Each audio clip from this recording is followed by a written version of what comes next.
रो रहे हो? ध्रुव जी महाराज ने कहा, भैया मेरी क्या गलती है? क्या मैं बहुत बुरा हूं कि मुझे पिता की गोद नहीं मिल सकती? मैं सुरुचि से बदला लूंगा। उन्होंने मेरे साथ ऐसे ऐसे शब्दों का प्रयोग किया है। मैया सुनीति इतना के बाद भी कहती हैं, पुत्र कभी भी जीवन में किसी के लिए गलत शब्दों का प्रयोग नहीं करना चाहिए। सुरुचि से बदला लूंगा, ये बात आपकी गलत है, ऐसा नहीं बोलते। तुमने पूछा कि गलती क्या है, तो सबसे बड़ी गलती तो तुम्हारी ये है कि तुम्हें तो देवता होना चाहिए, तुम्हें तो भगवान के पास होना चाहिए।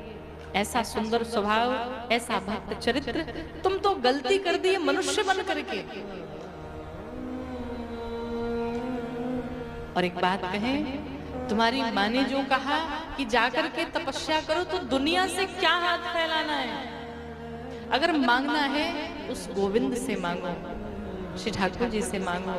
वो दुनिया वाले भी उन्हीं से मांगते हैं, तुम्हें दुनिया के सामने हाथ क्यों फैलाना है?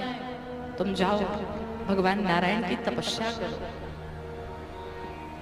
ध्रुव जी महाराज माँ की बातों से प्रेरित होकर के, और उस छोटी सी आयु में विचार करिए कि ध्रुव जी महाराज घर छोड़ के वन में चले गए तपस्या करने के लिए।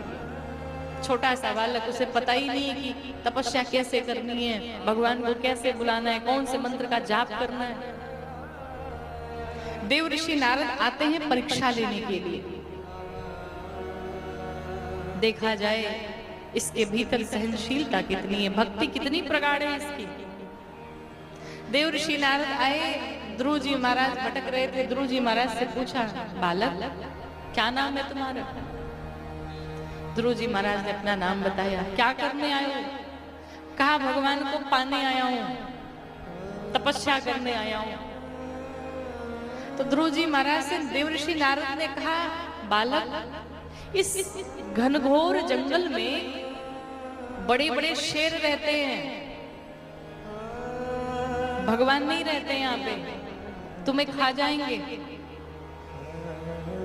ध्रुव जी महाराज ने उत्तर दिया, कहा ऋषिवर मेरी माँ ने मुझे सिखाया है कि हर एक जीव में परमात्मा का वास है, और अगर हमारे भीतर वो परमात्मा बैठा है तो वही परमात्मा उस सिंह के भीतर भी बैठा है। वो सिंह हमारा कुछ भी नहीं बिगाड़ सकता।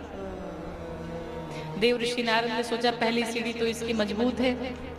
तो देव ऋषि नारद ने पूछा, ये बताओ कितनी बार भोजन करते हो? ध्रुव जी महाराज ने कहा, दिन में